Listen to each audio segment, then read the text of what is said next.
Selamat pagi adik-adik dan kakak kalian Persekutuan Taruna GPB Jemaat Bethlehem.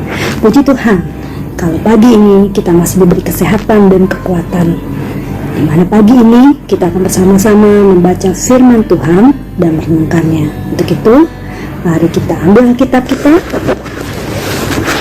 buka kitab kita. Bacaan firman Tuhan hari ini terambil dari kitab Yehezkiel pasal 36 ayat 1 hingga 7. Kitab Yehezkiel pasal 36 ayat 1 hingga 7.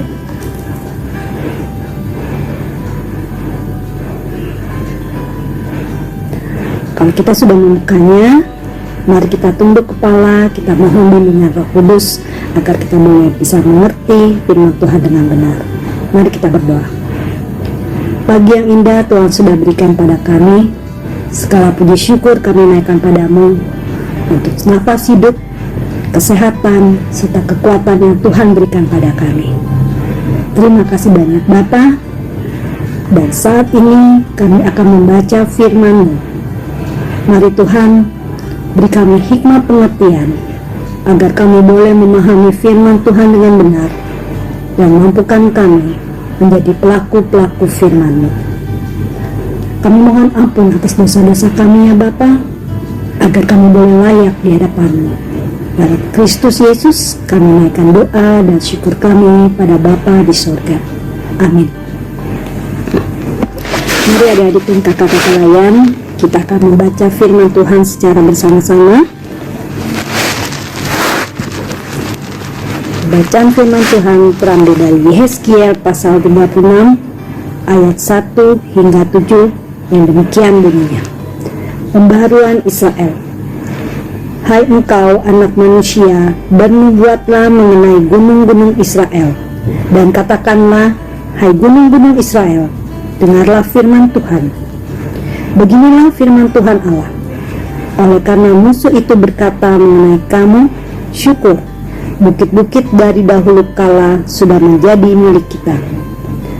Oleh karena itu, bernubuatlah dan katakan, beginilah firman Tuhan Allah. Oleh karena, ya sungguh karena musuh dari sekitarmu menjadikan kamu sunyi sepi dan mengingini kamu, supaya kamu menjadi milik sisa bangsa-bangsa, dan oleh karena kamu menjadi buah mulut orang dan banyak diperguncingkan. Oleh karena itu, hai gunung-gunung Israel, dengarlah firman Tuhan Allah kepada gunung-gunung dan bukit-bukit, kepada alur-alur sungai dan lembah-lembah, kepada reruntuhan-reruntuhan yang sunyi sepi, dan kepada kota-kota yang sudah ditinggalkan, yang sudah menjadi jarahan dan olok-olokan bagi sisa bangsa-bangsa yang di sekitarnya. Oleh karena itu, beginilah firman Tuhan Allah. Aku pasti berfirman dalam api cemburuanku, melawan sisa bangsa-bangsa dan melawan seluruh Edom, yang menentukan tanahku menjadi miliknya dengan segala rasa sukacita dan rasa penghinaan, sehingga tanahku itu dimilikinya dan dapat habis dijarah. Oleh karena itu, bernubuatlah mengenai tanah Israel, dan katakanlah kepada gunung-gunung dan bukit-bukit, kepada alur-alur sungai dan lembah-lembah, beginilah firman Tuhan Allah. Sungguh, aku berfirman dalam amarah cemburuanku, oleh karena kamu sudah menanggung noda yang ditimbulkan bangsa-bangsa. Oleh sebab itu, beginilah firman Tuhan Allah. Aku bersumpah bahwa bangsa-bangsa yang di sekitarmu sendiri pasti akan menanggung noda mereka. Demikianlah firman Tuhan. Berbahagialah mereka yang membaca dan melakukannya. Adik-adik, tentu adik-adik sudah tahu bahwa siapa itu Yehezkiel. Yehezkiel adalah seorang nabi dan juga imam, dan dia hidup pada saat bangsa Israel mengalami kekalahan dari bangsa Babel, di mana kota Yerusalem mengalami kehancuran, di mana bangsa Israel mengalami tekanan, bahkan mereka bukan sekedar dijajah, tapi mereka dibawa ke negeri Babel. Banyak orang-orang pintar, orang-orang pilihan yang dibawa, dan yang tersisa hanya orang-orang biasa. Tentunya bangsa Israel merasa sedih. Mereka menderita.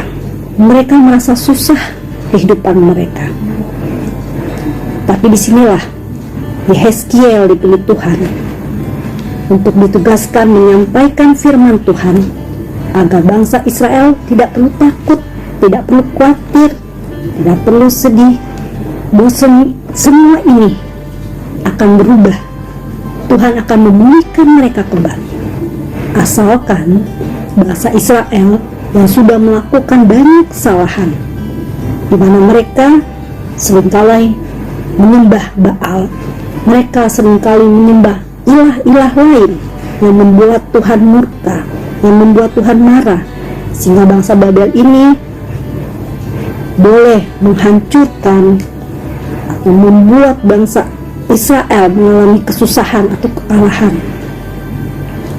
Tetapi Tuhan mengatakan melalui Nabi Yehezkiel ini bahwa Tuhan akan memulihkan mereka ketika mereka mau berbalik lagi kepada Tuhan, ketika mereka mau hidup kudus lagi, hidup lebih baik seturut dengan kehendak Tuhan, dengan hanya menyembah Tuhan, hanya mengandalkan Tuhan di dalam setiap kehidupan mereka.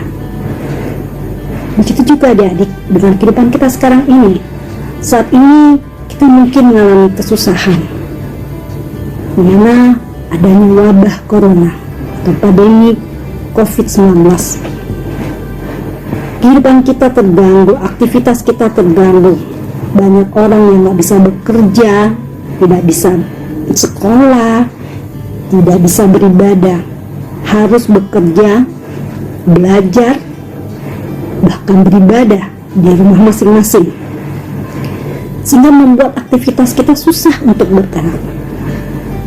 Mungkin kita mengeluh, aduh bosan di rumah, aduh susah mau belajar. Biasanya di sekolah bisa ada guru yang membimbing, guru yang menerangkan, tapi ini harus belajar sendiri secara online. Kalau kita nggak mengerti, kita harus cari tahu sendiri.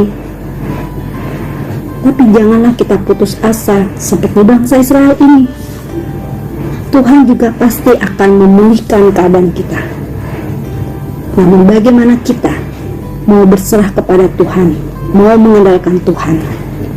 Janganlah kita berpikir, wah Tuhan sudah marah, Tuhan sudah membuat kita kacau sehingga membuat kita udah malas lah mau beribadah, udahlah suruh diem aja. Kita lupa untuk datang kepada Tuhan. Seharusnya keadaan seperti ini jangan membuat kita undur, jangan membuat kita malas, tapi harus kita semakin dekat dengan Tuhan. Kita harus selalu berdoa, mau baca Alkitab, mau bersaat teduh, bahkan kita harus tetap juga beribadah bersama-sama dengan keluarga, dengan orang tua, dengan kakak, dengan adik. Jangan karena nggak bisa pergi ke gereja, ya udahlah nggak perlu beribadah. Salah. Tapi kita justru harus semakin dekat dengan Tuhan. Kita harus lebih banyak berdoa. Kita harus lebih menyiapkan waktu bersaat teduh dengan Tuhan. Kita mau beribadah bersama orang tua. Nah, adik-adik, sudahkah adik-adik melakukan itu semua? Ketika orang tua mungkin tidak beribadah, kalian tidak mau beribadah, atau mungkin adik-adik susah diajak beribadah. Nah, itu tidak boleh. Justru adik-adik harus mau beribadah. Adik-adik, ketika ada keluarga kita yang malas beribadah, kita ajak, ayo mari sama-sama beribadah. Mari kita sama-sama memuji Tuhan, walaupun cuma di rumah. Kita harus percaya, ketika kita mau memuji Tuhan, ketika kita mau mengagungkan nama Tuhan, ketika kita mau datang pada Tuhan, beribadah padanya, Tuhan pasti mau hadir bersama-sama kita. Tuhan pasti akan melihat apa yang menjadi kesusahan kita, asalkan kita mau tetap setia dan taat kepadanya. Jangan keadaan ini membuat kita ciut, membuat kita jadi malas, membuat kita undur, membuat kita mengeluh. Justru itu yang Tuhan tidak inginkan. Tuhan mau sebagai anak-anak Tuhan kita tetap tegar, kita mampu menjalani ini semua bersama Tuhan. Oleh sebab itu adik-adik, jangan pernah merasa lelah. Ketika kebosanan itu datang, mari kita hilangkan kebosanan itu dengan melakukan aktivitas-aktivitas yang benar. Ketika harus belajar, ayo belajar bersama-sama. Mungkin bersama orang tua ketika kalian tidak mengerti. Atau kalian juga bisa mengajak adik-adik supaya adik-adiknya juga nggak males, supaya adik-adiknya juga mau belajar. Jangan justru karena kita bosan, kita keluar, akhirnya yang justru dianjurkan oleh pemerintah untuk tetap di rumah, kita keluar. Kita tidak mengikuti aturan, menganggap remeh semuanya. Padahal Tuhan juga katakan pemerintah itu adalah berasal dari Tuhan. Jadi seharusnya kita mengikuti peraturan-peraturan yang diberikan oleh pemerintah untuk kita bisa tinggal diam di rumah, bekerja, belajar, bahkan beribadah di rumah. Jangan pernah menganggap remeh, menganggap itu nggak ada, corona itu jauh dari kita, atau Tuhan pasti lindungi, Tuhan jaga, anak-anak Tuhan pasti dijaga. Benar, Tuhan pasti akan menjaga, tapi Tuhan memberi kita hikmat untuk bisa waspada. Untuk itu, mari adik-adik, jangan pernah mengeluh bosan, jangan pernah mengeluh lelah, tapi mari kita mengikuti apa yang menjadi peraturan pemerintah, mau bekerja, belajar, dan beribadah di rumah. Janganlah juga kita jadi malas baca Alkitab, janganlah kita juga malas berdoa. Tetapi dari keadaan saat seperti ini, kita harus lebih banyak berdoa, memohon belas kasihan Tuhan agar mengakhiri keadaan ini, agar COVID-19 ini boleh berakhir. Memang COVID-19 ini membuat dampak yang buruk. Bahkan banyak orang-orang yang sudah kehilangan pekerjaan, kehilangan penghasilan. Tetapi kita jangan menyerah kalah, karena kita anak Tuhan. Kalau Tuhan menjanjikan kepada bangsa Israel bahwa mereka akan diberikan pemulihan, kita pun harus percaya bahwa Tuhan akan memberikan pemulihan bagi kita. Semua ini akan berakhir. Tapi sekali lagi, mari kita harus datang pada Tuhan. Kita harus andalkan Dia, serahkan semua padanya, dan mohon ampun atas apa yang pernah kita buat yang melanggar peraturan-peraturan yang Tuhan sudah berikan. Mohon ampun atas dosa-dosa yang telah kita perbuat. Minta belas kasihan Tuhan. Pasti Tuhan akan mengampuni kita ketika kita mau mengaku, mau bertobat, dan tidak mengulanginya lagi tentunya. Untuk itu, tetaplah setia, tetaplah andalkan Tuhan, karena hanya Tuhan yang mampu menyelesaikan segala permasalahan apapun.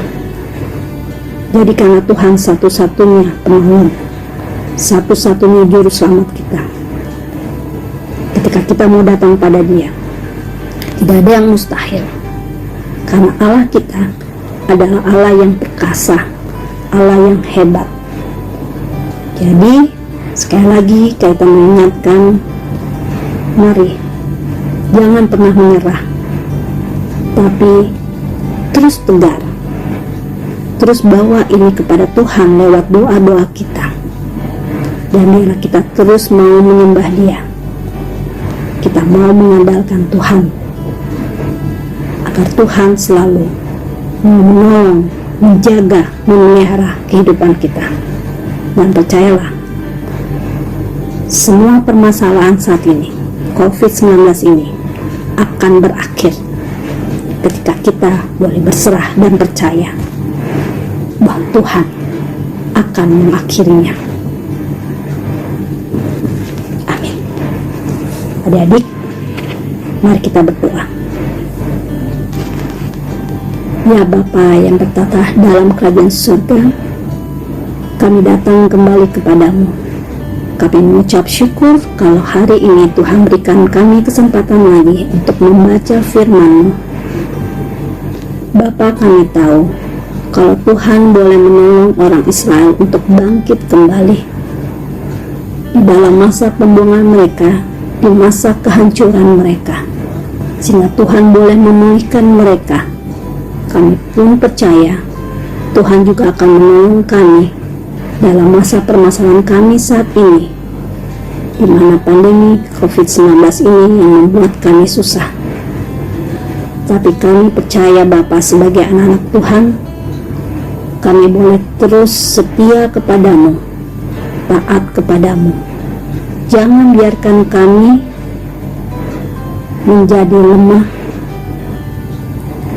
menjadi bosan, tetapi biarlah kami Tuhan tetap selalu setia kepadamu, tetap taat kepadamu, tetap mau mengandalkan Tuhan dalam setiap kehidupan kami. Dan kami percaya Tuhan akan mengakhiri COVID-19 ini. Tuhan akan memulihkan kehidupan kami untuk menjadi lebih baik lagi ke depannya. Terima kasih banyak ya Bapa. Kami serahkan semua ke dalam tangan kasih-Mu, dan kami mohon ampun atas dosa kami, agar kami boleh selalu layak di hadapan-Mu. Terpujilah nama-Mu, karena Engkau sangat baik. Dalam Kristus Yesus kami naikkan doa dan syukur kami pada Bapa di surga. Amin. Selamat berjumpa lagi adik-adik dan kakak kemayan. Biarlah kita boleh selalu menjadi anak-anak Tuhan yang taat dan setia padanya. Terpujilah nama Tuhan. Tuhan Yesus memberkati.